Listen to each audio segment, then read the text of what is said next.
या रुक्मिणी आईची अशी अवस्था झाली होती, कल्पना करा ना, झोपेत लेकरं आहेत, कायमस्वरूपी सोडून जायचंय.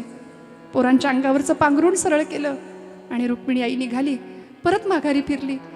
मुक्ताईच्या डोक्यावरनं हात फिरवला, ज्ञानोबांच्या डोक्यावरनं हात फिरवला, सोपानाला सरळ केलं, निवृत्तीनाथांच्या डोक्यावरनं हात फिरवला आणि निवृत्तीनाथ उठले. मध्यरात्री निवृत्तीनाथांना जवळ घेतलं आणि सांगितलं, निवृत्ती, आपल्या तीनही भावंडांना सांभाळशील ना, कैवार घेशील ना तिघांचंही. निवृत्तीनाथांना धड रडताही येईना, मोठ्याने लेकरं उठतील. सगळं आवंडा गिळत होते, सगळा आवंडा गिळला. सोपान काका उठले, मुक्ताबाई उठली, ज्ञानदादा उठला. मुक्ताई आपले केस सावरत डोळे चोळतच निवृत्तीनाथांच्या जवळ आली. दादा, आई कुठे आहे रे, आई कुठे आहे? निवृत्ती दादांना काय सांगावं प्रश्न पडला. हळूच सांगतात, मुक्ते, आई देवाघरी गेली. ज्ञानदादाला सांगावं, ज्ञाना जवळ कवटाळलं. ज्ञानोबा सांगतात, दादा सांग ना रे, आई कुठे आहे? हंबरडा फोडला दोघांनी, हंबरडा फोडला. जय जय राम कृष्ण हरी, जय जय राम. माऊलींनी जन्म कुठे घ्यावा हे ठरलेलं होतं. आपेगावचे विठ्ठलपंत कुलकर्णी, साक्षात भक्तीची मूर्ती आमची रुक्मिणी आई, तिच्या पोटी माऊलींनी जन्म घ्यावा. माऊली तिथेच जन्म घेतात ज्या ठिकाणी आईचं व्रत पणाला लागतं. अश्वत्थ वृक्षाला प्रदक्षिणा 1000 प्रदक्षिणा विष्णू सहस्रनामासह घालणारी माता, तेव्हा ज्ञानोबा जन्म घेतात तिच्या उदरामध्ये. सहज ज्ञानोबा कुठेही जन्माला नाही येणार, सहज छत्रपती शिवप्रभू कुठेही जन्म नाही घेणार हो. तुकोबांचा जन्म व्हायचा असेल तर बोल्लोबा आणि कनकाईच असावं लागेल, तिथे तुकोबा अवतीर्ण होतील. म्हणून सांगितलं ना, देवते संत निमित्त त्या प्रतिमा. साक्षात परब्रह्माने अवतार घ्यावा. साक्षात महाविष्णूंचा अवतार आहेत ना ज्ञानोबा म्हणजे. काय केलं हो? ज्ञानराज माझी योग्यांची माऊली, ज्ञानराज माझी योग्यांची माऊली.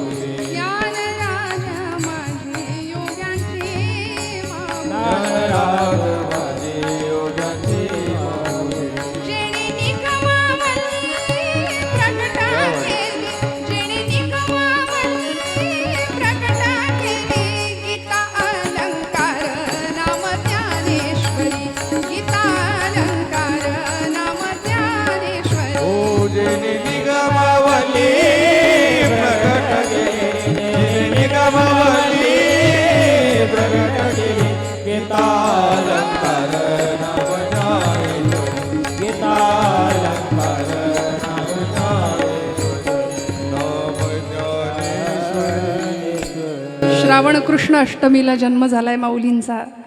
धो धो धो धो घनघोर वर्षा होतीये. जसा भगवान गोपालकृष्णांचा जन्म, साक्षात महाविष्णूंचा अवतार.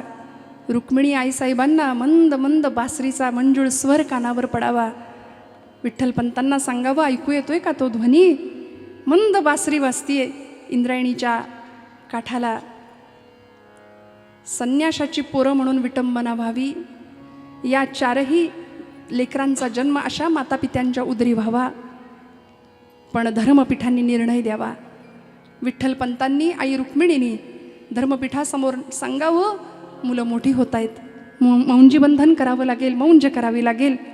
धर्मपीठाने सांगितलं, त्यांचं नंतर बघू, त्यांना शुद्धीपत्र नंतर दिलं जाईल, आधी तुम्ही शुद्ध व्हा.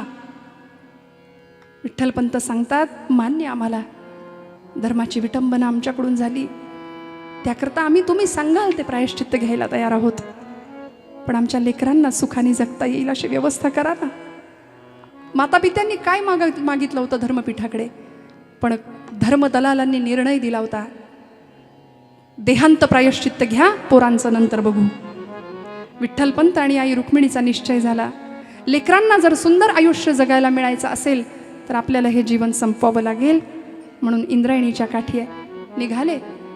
रात्रीचा काळोख, कुत्र्यांचं किंचळणं कानावर येतंय आणि अशा परिस्थितीमध्ये झोपडीतनं पाऊल बाहेर पडेना. वात्सल्य अंतःकरणात दाटून आलंय, कंठी प्रेम दाटे, नयनी नीर लोटे. या रुक्मिणी आईची अशी अवस्था झाली होती, कल्पना करा ना, झोपेत लेकरं आहेत, कायमस्वरूपी सोडून जायचंय. पोरांच्या अंगावरचं पांघरूण सरळ केलं आणि रुक्मिणी आई निघाली, परत माघारी फिरली. मुक्ताईच्या डोक्यावरनं हात फिरवला, ज्ञानोबांच्या डोक्यावरनं हात फिरवला, सोपानाला सरळ केलं, निवृत्तीनाथांच्या डोक्यावरनं हात फिरवला आणि निवृत्तीनाथ उठले. मध्यरात्री निवृत्तीनाथांना जवळ घेतलं आणि सांगितलं, निवृत्ती, आपल्या तीनही भावंडांना सांभाळशील ना, कैवार घेशील ना तिघांचाही? निवृत्तीनाथांना धड रडताही येईना, मोठ्याने लेकरं उठतील. सगळं आवंडा गिळत होते, सगळा आवंडा गिळला. एकीकडं पत्नी धर्म होता, धर्मपीठाचा निर्णय होता, जावं लागणार होतं, हृदय कठोर करावं. ज्ञानदेवांच्या उशाशी भगवद्गीता होती. ज्ञानदेवांकडे पाहून रुक्मिणी मातेने फक्त एवढा विचार केला, कोण घेईल जगाचा कैवार, कोण सांभाळेल समाजाला, समाजाच्या सगळ्या प्रश्नांची उत्तरं कोण देईल, असं म्हणायला. आणि ज्ञानोबा एका कुशीवर वळले झोपेत, आणि झोपेतच त्यांचा हात भगवद्गीतेवर पडला. रुक्मिणी आईला उत्तर मिळालं, घेतला माझ्या ज्ञानोबांनी कैवार. गीता अलंकार नाम ज्ञानेश्वरी, बस घेतला कैवार. याच भगवद्गीतेचं भाष्य करेल माझा ज्ञानोबा. 9000 ओव्यांच्या रूपाने ज्ञानेश्वरी अवतीर्ण झाली. नेवाशाच्या मंदिरात माऊलींचे शब्द घुमत होते. सच्चिदानंद बाबा लिहून काढत होते. शके 1272 टीका केली पै ज्ञानेश्वरे, सच्चिदानंद बाबा आदरे लेखकू झाला. सच्चिदानंद बाबांनी ज्ञानेश्वरी लिहिली नसती तर ते शब्द नेवाशाच्या मंदिरात कदाचित विरून गेले असते. आज तुमच्या माझ्यापर्यंत ज्ञानेश्वरी पोहोचली नसती. 16व्या शतकात नाथांनी प्रतिशुद्ध ज्ञानेश्वरी केली नसती, कदाचित तुमच्या माझ्यापर्यंत ज्ञानेश्वरी पोहोचली नसती. म्हणून मी हात जोडून इथल्या प्रत्येक तरुणाला सांगेन की आता बास करा बाकीचं सगळं, आता हातात लवकर ज्ञानेश्वरी घ्या, लवकर गाथा घ्या, लवकर गीता घ्या. कारण मी खरं सांगू का, मी नेहमी सांगते, योग्य वयात योग्य वेळी आमच्या मुलांनी जर भगवद्गीतेला हात लावला ना, तर कोर्टात जाऊन गीतेवर हात ठेवण्याची पाळी त्याच्यावर कधीच येणार नाही. ज्ञानोबांनी कैवार घेतला हे लक्षात आल्याबरोबर रुक्मिणी आईने बाहेर पडावं. रात्रीचा मिट्ट काळोख आणि त्या निबिड अंधकारामध्ये इंद्रायणीच्या पाण्यामध्ये दोघांनी एका पाठोपाठ एक उड्या घेतल्या. वलय उठली पाण्याची, खोलवर डोहामध्ये आवाज काही वेळ घुमला, शांत झाली इंद्रायणी. सकाळ झाली, तांबडं फुटलं. सोपान काका उठले, मुक्ताबाई उठली, ज्ञानदादा उठला. मुक्ताई आपले केस सावरत डोळे चोळतच निवृत्तीनाथांच्या जवळ आली आणि सांगते, दादा आई कुठे आहे रे, आई कुठे आहे? निवृत्ती दादांना काय सांगावं प्रश्न पडला. हळूच सांगतात मुक्ते, आई देवाघरी गेली. ज्ञानदादाला सांगावं, ज्ञाना जवळ कवटाळलं. ज्ञानोबा सांगतात, दादा सांग ना रे आई कुठे आहे? हंबरडा फोडला दोघांनी, हंबरडा फोडला. निवृत्तीनाथ म्हणतात, अरे आई देवाघरी गेली. मुक्ताई म्हणते, ती तर रोजच जाते, आत्ता येईल म्हणाले. आई गेली काय म्हणतोस? निवृत्ती दादा सांगतात, नाही मुक्ते, आई परत येण्याकरता नाही, आई बाबा कायमचे निघून गेलेत. 4 वर्षाच्या ब्रह्मचितकलेने विचारावं निवृत्ती दादांना, दादा आई गेली, मग आता तुला आई कुठली, तुला आई कुठली रे? निवृत्तीनाथांनी कडकडून घ्यावं आपल्या तीनही भावंडांना. आणि खरंच तीनही भावंडांना निवृत्तीनाथांच्या स्पर्शामध्ये आईची ऊब मिळाली बरं का. घेतला अधिकार, घेतलं कर्तव्य भावनाने, सांभाळलं तीनही लेकरांना. सांगितलं, मुक्ता ज्ञाना सोपाना आता रडायचं नाही, रडायचं नाही. त्या झाडावर बघा ते पक्ष्यांचं घरटं, त्या घरट्यातल्या आई वडिलांना एक घार आली आणि घेऊन निघून गेली. ती पिलं बघा थांबली का, दाणा टिपतायत का नाही, चला आता माधुकरी मागायला पडा बाहेर. ज्ञानोबांनी झोळी घेतली, निघाले. मुक्ताई 4 वर्षाची परकरी पोर पटकन ओचा खोवला, लगेच सडा टाकायला सुरुवात केली. आणि कुंभारवाड्यातनं लक्ष्मी आत्या आली. हंबरडा फोडला, पदराचा बोळा तोंडात कुंबून, मुक्ते मुक्ते कुणी कुणाचं सांत्वन करायचं होतं. पण याच वेळी ज्ञानदादा पुन्हा माघारी आले. ज्ञानदादांकडे पाहिलं, मुक्ताईकडे पाहिलं, साजरी रूप या पोरांची. आणि ती कुंभारीण लक्ष्मी आत्या पोरांकडे बघून हमसून हमसून रडतीये. मुक्ताई सांगते, लक्ष्मी आत्ते, अगं माझी आई म्हणायची भरल्या घरात रडू नये ग, रडते कशासाठी, रडू नकोस. ज्ञानदादाला सांगावं, ज्ञानदादा इतकं साजरं रूप तुझं, इतकं ज्ञान तुला, ते साजरं ज्ञान, इतकं सुंदर ज्ञान त्या भटा भिक्षुकांना पाच जराशी सांग त्यांना. पण ज्ञानोबा सांगतायत, लक्ष्मी आत्या कशाला काळजी करते, तू कुंभारी नाहीस का नाही, तू मडकी घडवतेस. मग मला सांग, एका मडक्यामध्ये गाईचं पवित्र दूध असतं आणि दुसऱ्या मडक्यात अग्निसंस्कारासाठी लागणारा अग्नी नशिबाला येतो. घटा घटाचे रूप आगळे, प्रत्येकाचे दैव वेगळे, तुझ्या विना ते कोणा न कळे, मुखी कुणाच्या पडते लोणी, कुणामुखे अंगार तू वेडा कुंभार. ज्ञाना त्यांना किती किती रे ज्ञान आहे तुझ्याकडे, ते ज्ञान जरा पाजव त्या भटा भिक्षुकांना. कुणी कुणाचं सांत्वन करायचं होतं मला सांगा. पटकन ज्ञानोबा दुसऱ्या दिवशी सुद्धा चौपदरी खांद्यावर घेऊन निघावं. ज्ञानोबांनी संन्याशाची पोरं म्हणून विटंबना व्हावी, एखाद्या बाईनं येऊन झोळीत भिक्षा घालावी, विसोबांनी यावं खसकन झोळी ओढून घ्यावी. अरे संन्याशाच्या कार्ट्यात जगता तरी कशाला रे, भ्रष्ट केला, धर्म बाटवला तुम्ही बाजूला, हा विटाळ झाला, तुमची सावली आमच्या अंगावर पडली. किती ऐकावं, किती सहन करावं. आई वडील देहांत प्रायश्चित्त घेतलं होतं, पण तरी सुद्धा जगाचा त्रास शांतपणे सहन करत होती ही मंडळी. का ज्ञानोबांचे पाय 1000 वेळा धरायचे, का संत चरण लागता सहज तुकोबराय म्हणतात. कल्पना करा श्रोते हो, आज आपल्याच माणसांनी आपल्याला तिकडे सरक म्हटलं तरी आपल्या तळपायाची आग मस्तकात जाते. ज्ञानोबांनी काय करावं, किती अपमान, किती निंदा, आणि एवढं सगळं करून याच लोकांसाठी पसायदान मागतात ज्ञानोबा, जगासाठी पसायदान मागतात. इतकी उदात्त अंतःकरणाची वृत्ती फक्त माझ्या ज्ञानोबांकडे, फक्त ज्ञानोबांकडे. चौपदरी खांद्यावर घ्यावी, निघावं भिक्षेला, एखाद्या दारात उभं राहावं. महादेव भटांचं दार, पत्नी यमुनाबाई ज्ञानोबांचा कोवळा मुखचंद्रमा पाहिला, मानेवर छान केशकला रोळतोय, तेजस्वी मुखचंद्रमा, प्रचंड तेज चेहऱ्यावर. ज्ञाना आले, हा भिक्षा घेऊन येते म्हणून आत गेल्या. ज्ञानोबांनी सांगावं, माते थोडं पाणी द्याल का. अरे मी आता जेवायलाच वाढते ज्ञाना तुला, बस बरं इथे. नको नको, कोरांनाचीच भिक्षा द्या म्हणाले. गोडाधोडाची सवय नाही राहिली, कोरांनाच द्या, फक्त कोरडा शिधा द्या. अरे ज्ञाना बस तर खरं. ओम भवती भिक्षां देही म्हणावं, तिथेच थांबावं. आणि तेवढ्यात दुपारची वेळ, ओला पंचा खांद्यावर घेऊन महादेव भटांनी अंगणात पाऊल ठेवावं, आणि तळपायाखालची जमीन सरकली, मस्तकापर्यंत आगडो मुसळला. शिवहरे शिवहरे शिवहरे म्हणले, आत्ता स्नान करून आलो. अरे कार्ट्या, अरे विटाळ झाला रे, विटाळ झाला. असा ओसरीपर्यंत आलाच कसा म्हणाले तू, चल बाहेर हो, चल बाहेर हो. ज्ञानोबा शांत आहेत. यमुनाबाई सांगतायत, अहो पण भूक लागली आहे, त्याला पाणी तर पिऊ द्या. हातातलं पळीपंचपात्र भर माध्यान्नीच्या उन्हामध्ये ज्ञानोबांच्या दिशेने महादेव भटांनी फिरकावं, आणि त्याची कडा लागून रक्ताचा ओघळ व्हावा, भळ भळ भळ रक्त व्हावं. डोळ्यातनं बाहेर पडलेला तप्त अश्रू अंगणातल्या तापलेल्या भूमीमध्ये पडला, आणि ज्ञानोबांनी पाठ फिरवली. मुसमुसायला लागले आतले आत. मुसमुसणाऱ्या ज्ञानोबांना इंद्रायणीने पाहिलं, अश्वत्थ वृक्षांनी पाहिलं. दन दन दन पावलं टाकत ज्ञानोबा आज काहीतरी वेगळ्याच अवस्थेत चालत होते. झपाझप पावलं टाकत गेले, झोपडीचा दरवाजा लावून घेतला. बस म्हणाले, आता योगाग्नीने सगळं जीवन संपवायचं, देह परमात्म्यामध्ये तद्रूप करायचा, तादात्म्य पावायचं, बस. आणि याच अवस्थेत सगळेजण सांगतायत, दादा दारू घड, दादा दारू घड. नाही, पण आमची मुक्ताई ब्रह्मचित्कला आदिशक्ती, आद्यत्रय जननी देवांची ही असा अधिकार असलेली मुक्ताई ज्ञानोबांच्या समोर येते. ताटी उघडा ज्ञानेश्वरा. अरे तू संत आहेस ना, आम्हाला सांगतोस ना दादा कसं जगायचं, कसं वागायचं. योगी पावन मनाचा, साहे अपराध जनाचा, विश्वरागे झाले वनी, संती सुखे व्हावे पाणी.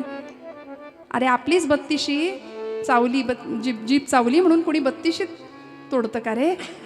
शब्दशस्त्रे झाले क्लेश, संती मानावा उपदेश. लढीवाळ मुक्ताबाई, जीव मुद्दल ठाईचे ठाई. त्यांना दादा दार उघड. 11 ताटीचे अभंग एका पाठोपाठ मुक्ताईंच्या मुखातनं निघाले, आणि आवेशाने ज्ञानोबा धावले. ताटीचं दार उघडलं, कडकडून मुक्ताईला मिठी मारली, आलिंगन दिलं. आणि मग मात्र ज्ञानोबांनी कैवार घेतला समाजाचा. आता म्हणाले, धर्मपीठासमोर जायचं, शुद्धीपत्र मागायचं. 4ही भावंड पैठणला धर्मपीठासमोर उभी राहतात, आणि शुद्धीपत्र मागताना ज्ञानोबा सांगतात, सर्वाभूती परमात्मा तत्व आहे, तर आम्हाला शुद्धीपत्र का देत नाही.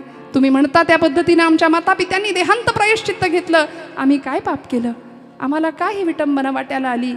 सर्वाभूती परमात्मा तत्व आहे हे बोलले, आणि गडबड झाली. धर्मपीठाकडून सगळी मंडळी हसायला लागली. काय म्हणालास ज्ञाना, अरे मूर्खा, आम्हाला ज्ञान शिकवतोस, आम्हाला अक्कल शिकवतोस, सर्वाभूती परमात्मा तत्व आहे असं म्हणतोस. तुझ्यात परमात्मा आहे, माझ्यात परमात्मा आहे, तो रेडा निघालाय, त्याच्यात आहे का परमात्मा, सांग. निवृत्तीनाथांनी ज्ञानोबांचा हात दाबला. निवृत्तीनाथ म्हणतात, ज्ञाना आता माघार नाही घ्यायची, आता बोल, आता बोल. त्या मालकाला सांगितलं, त्या रेड्याला घेऊन ये. ज्ञानोबांनी रेड्याच्या समोर उभं राहावं, आणि मस्तकावरनं हात फिरवावा. तुमच्यातही तेच तत्व आहे जे माझ्यात आहे. मस्तकावरनं हात फिरवला आणि सांगितलं, पांडुरंगा बोला बरं आता. ओम अग्निमिळे पुरोहितम यज्ञस्य देव ऋत्विजम. मंत्र म्हणायला जशी सुरुवात झाली तसा रेड्याच्या मुखातनं वेद निर्माण व्हायला लागले, प्रगट झाले. सगळे चित्रासारखे स्तब्ध अवाक झाले. लोटांगण घालावं सगळ्यांना. भास्करा म्हणाले, अरे भास्कर आहे. कारण सगळ्यांना माहिती होतं आम्हाला जे मंत्र येतात ते रेड्याला यायला लागले तर आम्हाला उद्या काळं कुत्रं विचारणार नाही. करायचं काय, थांबवा म्हणाले. हे सगळं धावत गेले. ज्ञानोबांच्या पायी लोटांगण घालावं, शुद्धीपत्र आम्ही तुम्हाला देणारे. आम्ही कोण, तुम्ही शुद्धीच्याही पलीकडे आहात ज्ञानोबा. मिरवणूक काढली सगळीकडून, मिरवणूक काढली हो. या चारही भावंडांना कौतुकाचा वर्षाव. आणि मग मात्र ज्ञानोबांनी नेवाशाला ज्ञानेश्वरीचं काम हातात घेतलं. ज्ञानोबांचा सगळीकडे गौरव होतोय, सगळीकडे कौतुक होतंय या लेकरांचं. पण हे नाही बघवलं ना अनेकांना. आळंदीतल्या धर्मपीठाचे विसोबांनी चांगदेवांना सांगावं, चांगदेवा 1400 वर्ष जगला, 64 कला प्राप्त केल्यात, शिकवा धडा त्या ज्ञानाला. फार हुशार समजतो स्वतःला, फार ज्ञानी समजतो ना. मग आता चांगदेवांनी घेतलं पत्र लिहायला. पत्रामध्ये तीर्थरूप लिहावं तर म्हणले हे कार्ट लहान आहे माझ्यापेक्षा. चिरंजीव म्हणावं तर याला चिरंजीव म्हणावं असा हा कोण आहे माझा. अहंकार होता. कोरच पत्र दिलं शेवटी. आणि ते पत्र नेमकं मुक्ताईच्या हातात पडलं. आमची ब्रह्मचितकला आदिशक्ती सणकांडी होती हो. मुक्ताबाईनी म्हणावा, अरे अरे अरे दादा 1400 वर्ष बाळ जगलं पण कोरं ते कोरच राहिलं रे. आता करा याला पूर्ण. तुम्ही अपूर्ण आहे, याला पूर्णत्वाचा आधार द्या, पूर्ण करून टाका. आणि ज्ञानोबांची चांगदेव 65 तिथं निर्माण होते. श्रोते हो, खूप मोठं चरित्र आहे. मी काय सांगू अल्प वेळामध्ये. चांगदेव 65 चांगदेवांपर्यंत पोहोचते. आणि अजूनही अहंकार शिल्लक आहे म्हणून वाघावर बसून येतात. सकाळची कोवळी ऊन खात असलेली ही चारही लेकरं भिंतीवर बसली आहेत. कुणाकडून तरी कळलं, अरे वाघावर बसून आले चांगदेव. ज्ञानोबा म्हणतात, मुक्ते खरंच तुझ्यासारखंच बाळ आहे ग लहान. काय करायचं आता. हा चैतन्याला साथ देऊन वाघावर बसून आला. आपण जडामध्ये चैतन्य पेरूया. भिंतीला नुसते म्हणाले, चल ग बाई. निघाली हो भिंत. आज आम्ही 21व्या शतकाकडे वाटचाल करताना काही मंडळींच्या बुद्धीची दृष्ट काढावी अशी मंडळी या समाजात आहेत. ती म्हणतात, असं कुठे असतं, भिंत कुठे चालते, रेडा कुठे बोलतो. त्यांची मीठ मोहऱ्यांनी दृष्ट काढूया, सोडून देऊया. फार विचार नाही त्या मंडळींचा करायचा. ज्ञानोबांच्या भावविश्वातली भिंत चालली, परमेश्वराला भिंत चालवावी लागली. रेड्यामुखी वेद ज्ञानोबांनी बोलावले. आमची भावना कमी पडते, आमचा विश्वास कमी पडतो. तुकोबरायांनी ठामपणे सांगितलं, आचरण घ्या, विश्वास ठेवा. पूर्णानंदाचा आनंद प्राप्त झाल्याशिवाय राहणार नाही, पूर्ण प्राप्ती झाल्याशिवाय राहणार नाही. ज्ञानोबा या प्रसंगामध्ये सांगतात, रेडा बोलला, भिंत चालली. हे नवल नाही. निवृत्ती दादा चांगदेवांना सांगतात की अरे रेड्यासारखा निष्क्रिय आणि निर्बुद्ध समाज आहे आज महाराष्ट्राचा. भिंतीसारखा निश्चल होऊन बसलाय, काहीच संवेदना नाही आहे. सगळ्यांच्या संवेदना बोथट झाल्यात. आणि या सगळ्यांमध्ये प्राण ओतायचं असेल तर आपल्याला कार्य केलं पाहिजे, संतांना जोडलं पाहिजे, सगळ्यांनी एकत्र आलं पाहिजे. आज कुणी कुणाशी नीट बोलायला सुद्धा तयार नाही ना. त्या काळामध्ये ज्ञानोबांनी सामाजिक ऐक्याचा काला केला होता. त्या काळामध्ये म्हणाले, नामदेवांशी पांडुरंग बोलतो निवृत्ती दादा, आपल्याला गेलं पाहिजे नामदेवांकडं, काय अधिकार आहे. म्हणून पंढरपुराला जावं, नामदेवांची भेट घ्यावी. 1 वर्ष नामदेवांच्या बरोबर तीर्थयात्रा करावी. ज्ञानदेव महाराजांनी 1 वर्ष तीर्थावळी केली. सबंध भारत भ्रमंती. नामाचं टोक नामदेव महाराज, ज्ञानाचं टोक ज्ञानदेव महाराज आणि भक्तीचा दांडा घेतलेली ही पताका असे तो हिमाचल फिरली हो. भगवी पताका धर्माची घेऊन या मंडळींनी तीर्थयात्रा करावी, भारत भ्रमण करावं. आणि मग ज्ञानदेवांनी पांडुरंगाकडं प्रार्थना करावी, भगवंता झालं कार्य, आता थांबतो, आता निरोप घ्यावा म्हणतो. निवृत्तीनाथांना कळलं होतं कार्तिकी वारी आली, जीवन संपवायची भाषा ज्ञानोबा करायला लागले. पांडुरंगांनी आदेश दिला, परवानगी दिली. निवृत्तीनाथांनी सांगितलं, ज्ञाना माझ्या आधी जाणार. हो म्हणाले, दादा गुरूंच्या आधी गेलं पाहिजे. आळंदीमध्ये समाधीची सगळी तयारी करावी. हा जनसमुदाय लोटला होता. दिंड्या पताका निघाल्या. दिंडी चालली चालली, दिंडी चालली चालली, दिंडी चालली चालली, विठ्ठलाच्या दर्शनाला, विठ्ठलाच्या दर्शनाला. दिंडी चालली चालली, दिंडी चालली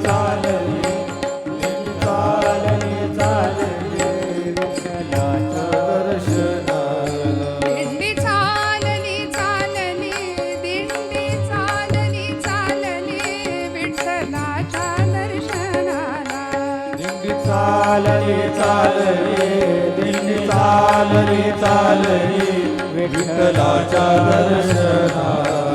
घुमे गजर हरिनामाचा घुमे गजर हरिनामाचा भक्त नामात दंगला दिंडी चालली चालली दिंडी चालली चालली विठ्ठलाच्या दर्शनाला. दिंडी चालली चालली दिंडी चालली चालली विठ्ठलाच्या दर्शनाला. आणि ज्ञानोबांच्या समाधीची पूर्ण तयारी आळंदीमध्ये झाली. सगळे मोक्षामोक्षी रडतायत, पण मुक्ताईनी सगळ्यांना सांगावं, खबरदार रडलात तर अरे रडायचं त्याच्यासाठी ज्याचं जीवन ध्येय अपूर्ण राहिलंय. माझ्या ज्ञानोबासारखं सुवर्णाने झळाळून टाकावं असं जीवन कुणीच नाही जगू शकत. सगळ्यांना सुंदर आचरणाचा संदेश देणारा माझा ज्ञानादादा कैवल्य साम्राज्याचा धनी होऊन निघालाय. अरे रडता कशासाठी? रडू नका, मुक्ताईने सांगावं. नमा म्हणे आता लोपला दिनकर बाप ज्ञानेश्वर समाधीस्थ.